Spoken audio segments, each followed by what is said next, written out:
மாநாட்டு நோக்கம் எங்கும் எதிலும் சைவம்தான் உண்மையான சமயம்.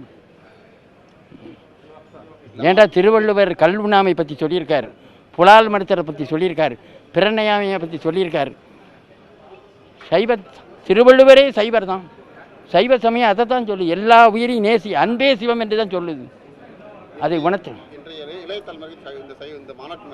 இளைய தலைமுறைக்கா கண்டதே காட்சி கொண்டதே கோலம்.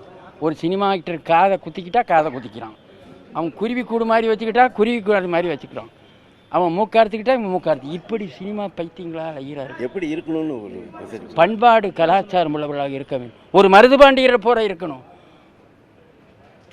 ஒரு வீரபாண்டிய கட்டம் போல இருக்கணும், பூலித்தேவனை போல இருக்கணும். வஉசி கடைசியில் சொன்னது, இந்த நாட்டு இளைஞர்கள் தேசபக்தி உள்ளவர்களாகவும் தெய்வ பக்தி உள்ளவர்களாக இருந்தால் தமிழ்நாட்டை அசைக்க முடியாது. லாபம் ஆமாம் ஆமாம். இந்த இடத்துல லலாடஸ்தானம்னு வருது, இந்த இடத்துல ஒரு ஜீவ ஒளி வரும், அது ஸ்டிக்கர் போட்டு வைக்கிறனால தடுக்கப்படுது. அது யோகத்தில் இது இங்கே தான் ஜீவ ஒளி வருது, அது இங்கே ஸ்டிக்கரை வச்சிடுறாங்க. 5 வருஷம் குளிச்சா கூட அழியாது. இந்துக்கள் கோயிலுக்கு வரணும் என்ன பண்ணுறாங்க? நீங்கள் சொன்னீங்க வந்து வெள்ளிக்கிழமைனா வந்து முஸ்லீம்கள் போகிறாங்க, தினசரி போய் வழிபாடு. இப்போ இந்த ஃபோன் இருக்குது, இந்த ஃபோன் வச்சுருக்கு, இதுக்கு என்ன பண்ணுது? ஒரு ஒயரை கொண்டு சரி, ஒரு பிளக்கில் சொரியுது, அது பேர் சார்ஜ் ஏற்றணும். இந்த உடம்புல உயிர் ஓடணும்னா அதுக்கு சார்ஜ் ஏற்றனையும் திருக்கோயில் ஆகும். சார்ஜ் குறைஞ்சதுன்னா உடல் சரியாக வராது. கோயிலுக்கு அதனால் தினசரி போய்த்தான் தீரணும். அதெல்லாம் சொல்லியாச்சு, அது சொல்லியாச்சு.